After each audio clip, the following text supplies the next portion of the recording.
का पावन पर्व शुरू होने वाला है।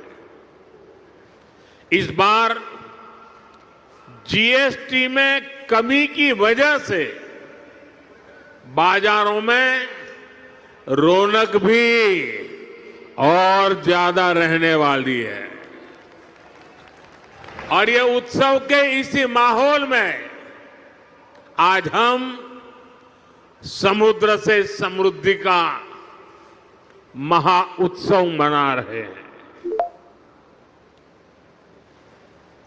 ભાવનગરના ભાઈઓ મને માફ કરજો, મારે હિન્દીમાં એટલા માટે બોલવું પડે છે કે દેશભરના લોકો આમાં જોડાયેલા છે। દેશભરના લાખો લોકો જ્યારે કાર્યક્રમમાં જોડાયા છે તો આપની ક્ષમા માંગીને મારે હિન્દીમાં જ વાત કરવી રહી। साथियों, 21वीं सदी का भारत आज समुद्र को बहुत बड़े अवसर के रूप में देख रहा है। थोड़ी देर पहले यहां पोर्ट लेड डेवलपमेंट को गति देने के लिए हजारों करोड़ रुपए के प्रोजेक्ट का शिलान्यास और उद्घाटन किया गया है। देश में क्रूज टूरिज्म को प्रमोट करने के लिए आज मुंबई में इंटरनेशनल क्रूज टर्मिनल का भी लोकार्पण किया गया है। भावनगर के, गुजरात के विकास से जुड़े अनेक प्रोजेक्ट्स भी शुरू हुए हैं। मैं सभी देशवासियों को और गुजरात के लोगों को भी बहुत बहुत शुभकामनाएं देता हूं। साथियों, भारत आज विश्व बंधु की भावना से आगे बढ़ रहा है। दुनिया में हमारा कोई बड़ा दुश्मन नहीं है। सच्चे अर्थ में अगर हमारा कोई दुश्मन है तो वो है दूसरे देशों पर हमारी निर्भरता। यही हमारा सबसे बड़ा दुश्मन है और हमें मिलकर भारत के इस दुश्मन को निर्भरता वाले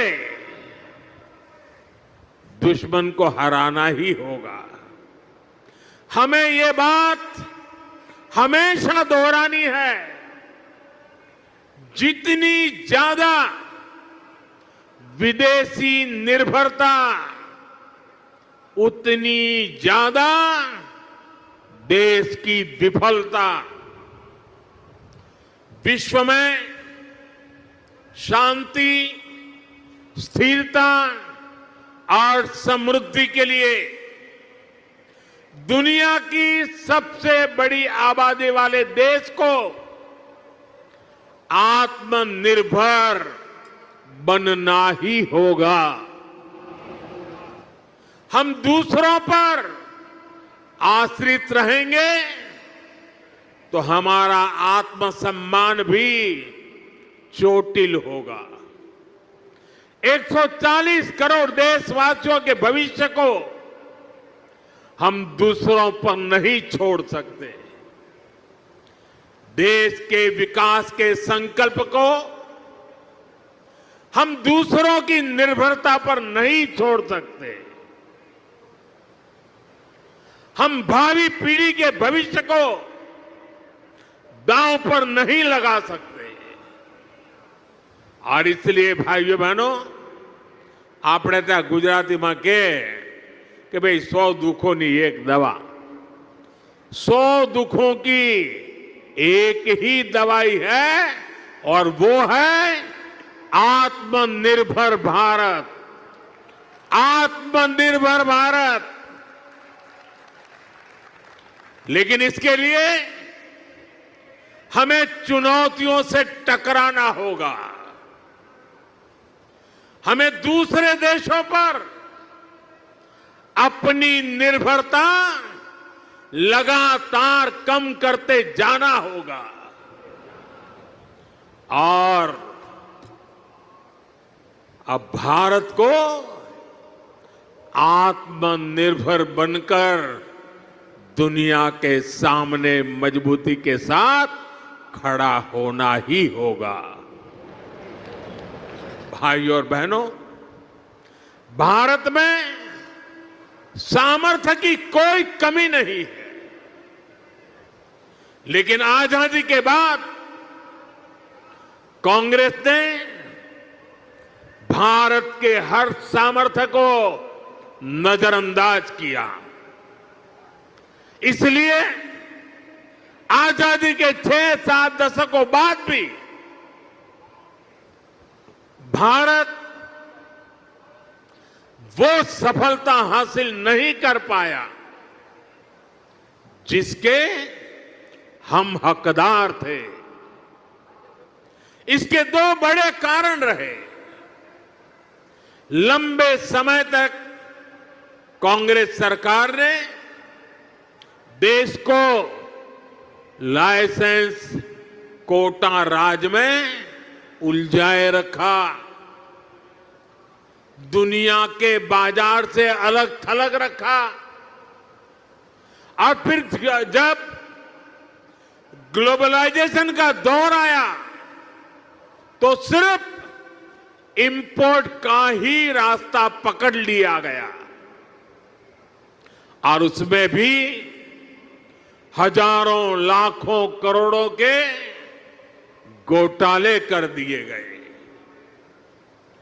कांग्रेस सरकारों की नीतियों ने देश के नौजवानों का बहुत नुकसान किया। इन नीतियों ने भारत की असली ताकत को सामने आने से रोक दिया। साथियों, देश का कितना नुकसान हुआ है इसका एक बहुत बड़ा उदाहरण हमारा शिपिंग सेक्टर है। आप भी जानते हैं कि भारत सदियों से दुनिया की एक बड़ी समुद्री ताकत था। हम दुनिया में शिप बिल्डिंग के सबसे बड़े सेंटर हुआ करते थे। भारत के तटीय राज्यों में बने जहाज देश और दुनिया के व्यापार कारोबार को गति देते थे। यहां तक कि आज से 50 साल पहले तक भी हम भारत में बने जहाजों का उपयोग करते थे। उस दौर में भारत का 40% से अधिक इंपोर्ट एक्सपोर्ट देश में ही बने जहाजों से होता था। लेकिन फिर देश का शिपिंग सेक्टर भी कांग्रेस की कुनीतियों का शिकार हो गया। कांग्रेस ने भारत में जहाज निर्माण पर जोर देने के बजाय विदेशी जहाजों को किराया भाड़ा देना बेहतर समझा। इससे भारत में शिप बिल्डिंग इकोसिस्टम ठप हो गया। विदेशी जहाजों पर निर्भरता यह हमारी मजबूरी बन गया। परिणाम यह हुआ कि 50 साल पहले जहां 40% व्यापार भारतीय जहाजों पर होता था, वो हिस्सा घटकर सिर्फ 5% रह गया। यानी अपने 95% ट्रेड के लिए हम विदेशी जहाजों पर निर्भर हो गए। विदेशी जहाजों पर इस निर्भरता का हमें बहुत बड़ा नुकसान उठाना पड़ा। साथियों, में आज देश के सामने कुछ आंकड़े आप सबके सामने रखना चाहता हूं। देशवासी ये जानकर हैरान रह जाएंगे कि आज भारत हर साल करीब $75 बिलियन यानी लगभग 6 लाख करोड़ रुपए 6 लाख करोड़ रुपए विदेशी शिपिंग कंपनियों को शिपिंग सर्विसेज के लिए देता है, किराया देता है। ये आज भारत का जितना डिफेंस बजट है, करीब करीब उतना पैसा किराए में दिया जा रहा है।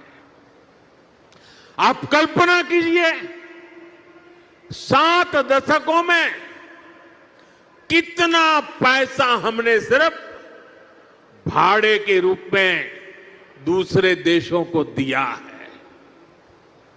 हमारे पैसों से विदेशों में लाखों नौकरियां बनी हैं।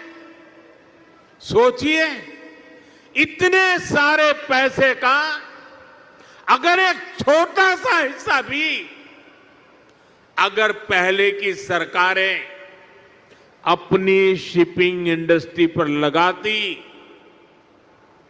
तो आज दुनिया हमारे जहाज इस्तेमाल कर रही होती, हमें लाखों करोड़ रुपए शिपिंग सर्विसेज के रूप में मिल रहे होते और हमारे बच जाते वो तो अलग। साथियों, भारत को अगर 2047 जब देश की आजादी के 100 साल होंगे, 2047 तक विकसित होना है, तो भारत को आत्मनिर्भर होना ही होगा। आत्मनिर्भर होने के अलावा भारत के पास कोई विकल्प नहीं है। 140 करोड़ देशवासियों का एक ही संकल्प होना चाहिए, चीप हो या शिप, हमें भारत में ही बनाने होंगे।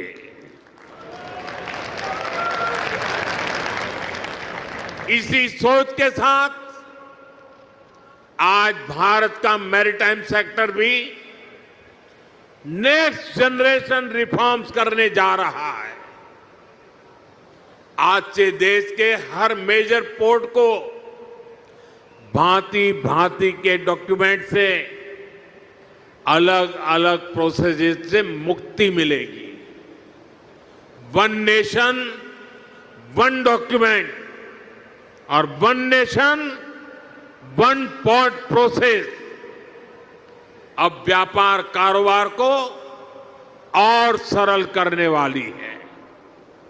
हाल में ही जैसे हमारे मंत्री जी सर्बानंद सोनोवाल जी ने बताया, मॉनसून सेशन के दौरान पार्लियामेंट में हमने ऐसे अनेक पुराने कानूनों को बदला है जो अंग्रेजों के जमाने से चले आ रहे थे।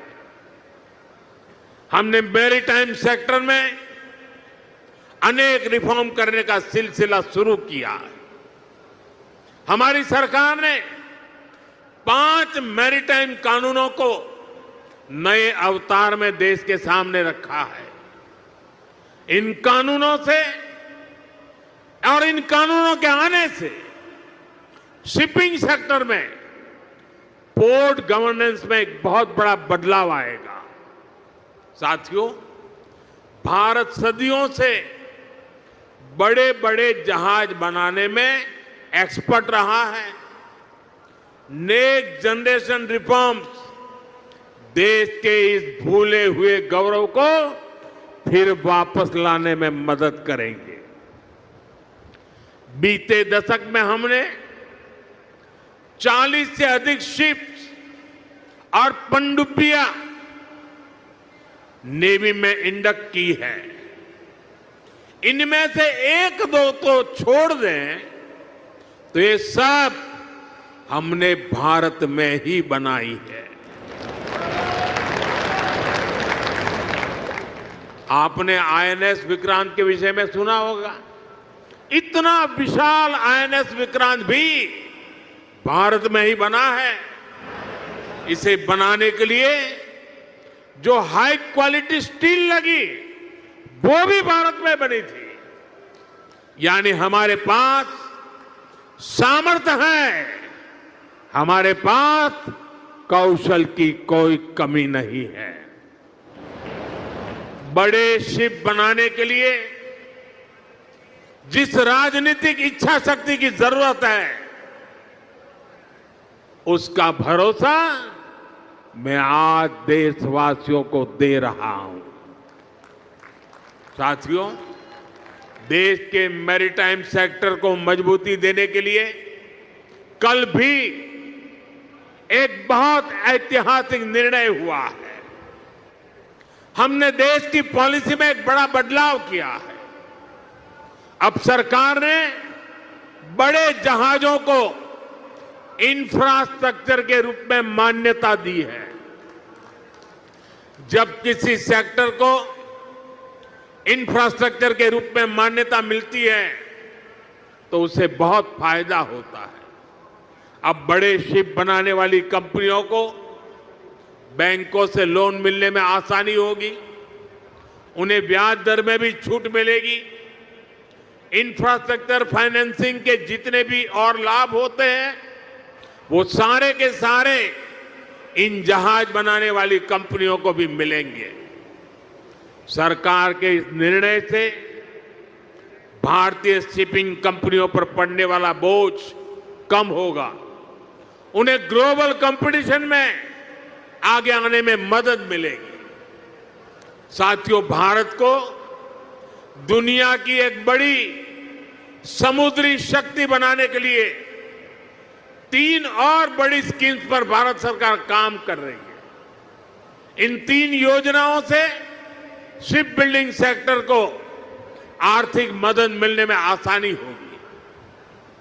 हमारे शिपयार्ड्स को मॉडर्न टेक्नोलॉजी अपनाने में मदद होगी और डिजाइन और क्वालिटी सुधारने में भी बहुत मदद मिलने वाली है। इन पर आने वाले वर्षों में 70,000 करोड़ रुपए से ज्यादा खर्च किए जाएंगे। साथियों, मुझे याद है साल 2007 में जब मैं यहां मुख्यमंत्री के रूप में आपकी सेवा कर रहा था, तब शिप बिल्डिंग के अवसरों को लेकर एक बहुत बड़ा सेमिनार गुजरात ने आयोजित किया था। उसी दौरान ही गुजरात में हमने शिप बिल्डिंग इकोसिस्टम को सपोर्ट दिया था। अब हम देश भर में शिप बिल्डिंग के लिए व्यापक कदम उठा रहे हैं। यहां मौजूद एक्सपर्ट जानते हैं कि शिप बिल्डिंग कोई साधारण इंडस्ट्री नहीं है।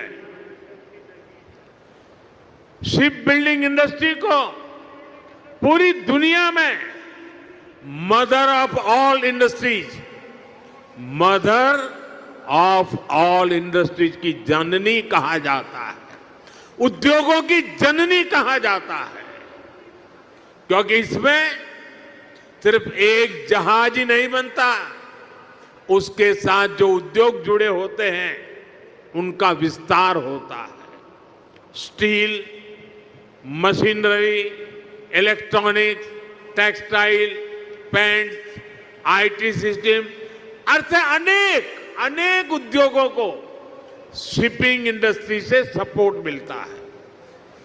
इससे छोटे और लघु उद्योगों को, एमएसएमईज को फायदा होता है। रिसर्च बताती है कि शिप बिल्डिंग में होने वाले हर 1 रुपये के निवेश से इकोनॉमी लगभग 2 गुना निवेश बढ़ता है और शिपयार्ड में पैदा होने वाली हर एक जॉब, हर एक रोजगार सप्लाई चेन में 6 से 7 नई नौकरियां बनाती है। मतलब अगर शिप बिल्डिंग इंडस्ट्री में 100 नौकरियां बनती हैं तो इससे जुड़े दूसरे सेक्टर्स में 600 से अधिक जॉब्स क्रिएट होती है। इतना बड़ा मल्टीप्लायर इफेक्ट शिप बिल्डिंग का होता है। साथियों, हम शिप बिल्डिंग के जरूरी स्किल सेट पर भी फोकस कर रहे हैं। इसमें हमारे आईटीआई काम आएगी, मैरीटाइम यूनिवर्सिटीज का रोल बढ़ेगा। बीते वर्षों में हमने कोस्टल एरिया में नेवी और एनसीसी के तालमेल से नई व्यवस्थाएं बनाई हैं। इन एनसीसी कैडेट्स को नेवी के साथ साथ कॉमर्शियल सेक्टर की भूमिकाओं के लिए भी तैयार किया जाएगा। साथियों, आज का भारत एक अलग मिजाज से आगे बढ़ रहा है। हम जो लक्ष्य तय करते हैं उसे अब समय से पहले पूरा करके भी दिखाते हैं। सोलर सेक्टर में भारत अब अपने लक्ष्यों को 4-4, 5-5 साल पहले हासिल कर रहा है। पोर्ट लेड डेवलपमेंट को लेकर भी 11 साल पहले जो लक्ष्य हमने तय किए थे, भारत उनमें जबरदस्त सफलताएं हासिल कर रहा है। हम देश में बड़े बड़े जहाजों के लिए बड़े पोर्ट बना रहे हैं। सागर माला जैसी स्कीम से पोर्ट्स की कनेक्टिविटी को बढ़ा रहे हैं। साथियों, बीते 11 साल में भारत ने अपनी पोर्ट कैपेसिटी 2 गुनी कर ली है। 2014 से पहले भारत में शिप टर्न अराउंड टाइम औसतन 2 दिन होता था। अब आज भारत में शिप टर्न अराउंड टाइम 1 दिन से भी कम हो गया है। हम देश में नए और बड़े पोर्ट्स का निर्माण भी कर रहे हैं। हाल में ही केरला में देश का पहला deep water container transshipment port शुरू किया है। 75,000 करोड़ से ज्यादा की लागत से महाराष्ट्र में वाढवण पोर्ट बन रहा है। ये दुनिया के टॉप 10 पोर्ट्स में से एक होगा। साथियों, आज समुद्री रास्ते से होने वाले ट्रेड में भारत का हिस्सा सिर्फ 10% है।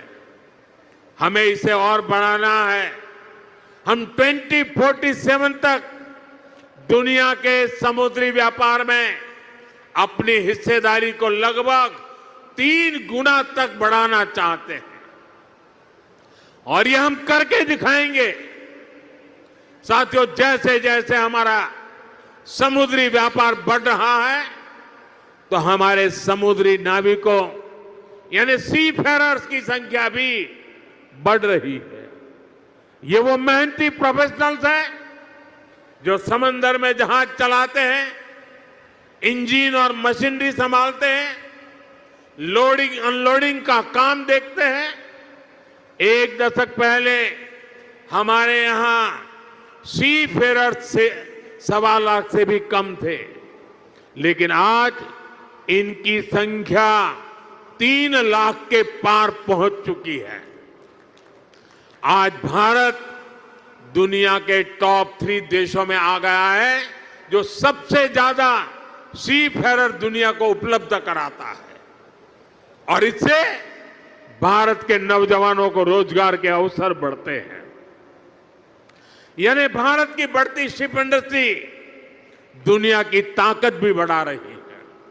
साथियों, भारत की एक समृद्ध समुद्री विरासत है, हमारे मछुआरे, हमारे प्राचीन पोर्ट सिटी इस धरोहर के प्रतीक है। हमारा ये भावनगर, ये सौराष्ट्र इसका एक बहुत बड़ा उदाहरण है। इस विरासत को हमें भविष्य की पीढ़ी तक पहुंचाना है, दुनिया को हमारा सामर्थ्य दिखाना है। और इसलिए लोथल में हम एक शानदार मैरीटाइम म्यूजियम बना रहे हैं और ये भी दुनिया का सबसे बड़ा मैरीटाइम म्यूजियम बनेगा। स्टैच्यू ऑफ यूनिटी की तरह भी ये भारत की नई पहचान बनेगा। थोड़ी देर बाद मैं आज वहां भी जा रहा हूं। साथियों, भारत के समुद्री तट भारत की समृद्धि के प्रवेश द्वार बनेंगे और मैं बड़े गर्व के साथ और मैं दूर तक का देख सकता हूं कि भारत के समुद्री तट भारत की समृद्धि के प्रवेश द्वार बनने वाले हैं। मुझे खुशी है कि गुजरात की एक कोस्टलाइन भी एक बार फिर यहां के लिए वरदान बन रही है। आज ये पूरा क्षेत्र देश को पोर्ट लेड डेवलपमेंट का नया रास्ता दिखा रहा है। आज देश में समंदर के रास्ते जितना कार्गो आता है उसका 40% गुजरात के पोर्ट्स हैंडल करते हैं। अब इन पोर्ट्स को डेडिकेटेड फ्रेट कॉरिडोर का भी फायदा मिलने वाला है। इससे देश के दूसरे हिस्सों तक तेजी से सामान पहुंचाना आसान होगा। इससे पोर्ट्स की एफिशिएंसी भी और अधिक बढ़ेगी। साथियों, यहां शिप ब्रेकिंग का भी एक बड़ा इकोसिस्टम बन रहा है। अलंका शिप ब्रेकिंग यार्ड इसका शानदार उदाहरण है। इससे भी यहां बड़ी संख्या में नौजवानों को रोजगार मिल रहा है। साथियों, विकसित भारत के लिए हमें हर क्षेत्र में, हर सेक्टर में तेजी से काम करना है और हम सब जानते हैं कि विकसित भारत का रास्ता आत्मनिर्भर भारत से होकर जाता है। इसलिए हमें याद रखना है, हम जो भी खरीदें वो स्वदेशी हो, हम जो भी बेचें वो स्वदेशी हो। मैं सभी दुकानदार साथियों से कहूंगा, आप अपनी दुकानों पर एक पोस्टर लगाएं जिसमें लिखा हो, गर्व से कहो ये स्वदेशी है। हमारा ये प्रयास हमारे हर उत्सव को तो भारत की समृद्धि का महोत्सव बना देगा। इसी भावना के साथ आप सभी को नवरात्रि की एक बार फिर से शुभकामनाएं देता हूं। एक छोटा बालक चित्र बना करके लाया है, कब से खड़ा है, उसके हाथ दुखते होंगे। कोई जरा इसको कलेक्ट करे, छोटा सा बालक है। शाबाश बेटे।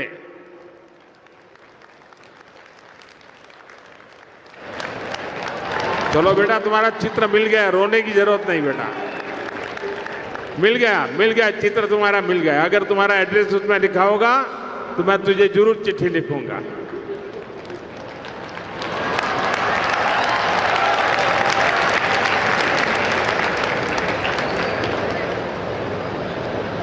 साथियों, ये छोटे छोटे बच्चों का प्यार, इससे बड़ी जीवन की पूंजी क्या हो सकती है।